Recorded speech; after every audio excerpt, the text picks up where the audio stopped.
met Brad in the mid-'70s and maybe 76, 77, I can't remember. And I went down to a pizza place to see the band Lick play. My first thought was, these guys have that it. They have it. But they were so far away from it. But I could just identify it immediately. And began working with them almost immediately on a part-time basis in a group, quickly into a full-time management relationship. And it was the only band I managed at that time, by choice. And I developed a close friendship with Brad. And also close friendship with other guys too as well, Richard and Lewis and Charlie. Richard was probably my closest friend, I guess, but Brad was my closest ally by far. I mean, he and I were on the same page from day one to finally the band. We always, business-wise, agreed. Brad is brash, arrogant, also had that underbelly of lack of confidence, which was overcompensated with his arrogance. But he was bright, he was articulate, he was creative.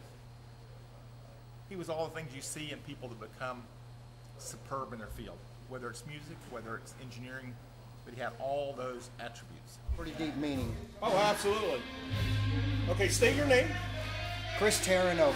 Okay, and tell us about you and Mr. Bloomstrom organizing this event. Well, because of Brad and our long history together, not only as band members but as family, it was just devastating to hear. Brad just recently got back into the music scene with us in a project called Big Noise, and we saw the early signs of him having some issues, and it was very, very tragic for all of us. And then when we found out the truth of what was going on, how bad it really was with Brad and how bad he really needs help, we decided, John, myself, the original drummer from Jeremiah, Mike Raven, was a big part of it. We decided to put this thing together, and it's been in the planning for several months, and that's really what it's all about. It's all about trying to get him some die-hard needed help.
Until he stopped singing, Brad Herring was a great rock and roll entertainer.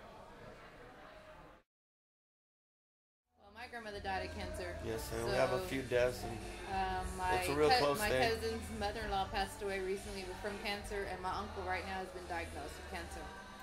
And it's a terrible thing. Yeah, it's heartbreaking. It's hard, but with the support, the background, and family and friends, yeah, it makes it easier.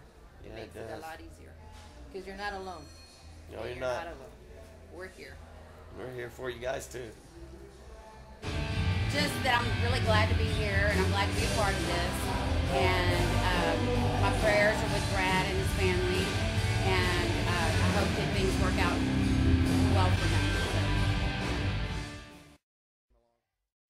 one thing I wanted to say about Brad, I want everybody to know there were dozens, as usual, as always, as still to this day, dozens and dozens of cover bands that get up on stage and play what they want to play the songs they like to hear. And they're all okay, but Brad, Richard, Lewis, and Charlie, every single one of them had this untangible talent or ability that was over and above just being a music fan. They just had that certain spark, every one of them, and of course when they collectively was amazing. Wow, working for the money, trying to treat her right, sweating in the sunlight, but she's cold and bad at night. Sometimes I have to wonder where it all will end. Wake up in the morning, start it all again. Reaching for that bottle, a little more red wine. That's what keeps me going when all the whiskey's gone. Oh, pass me that bottle of wine. I'll get down, gotta go. Whoa, whoa, yeah.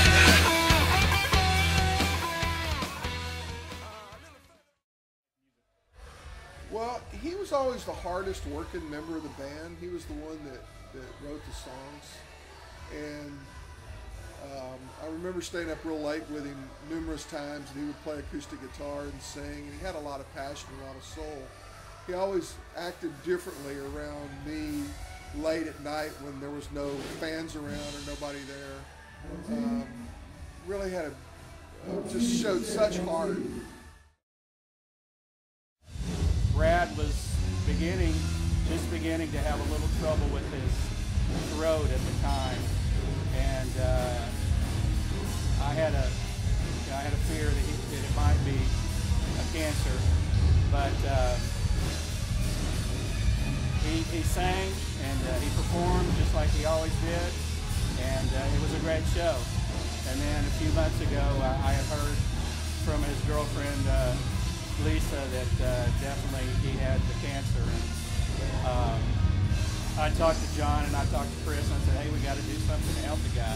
Why don't we get together and do a fundraiser? And John and Chris ran with it, and here we are today.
hope and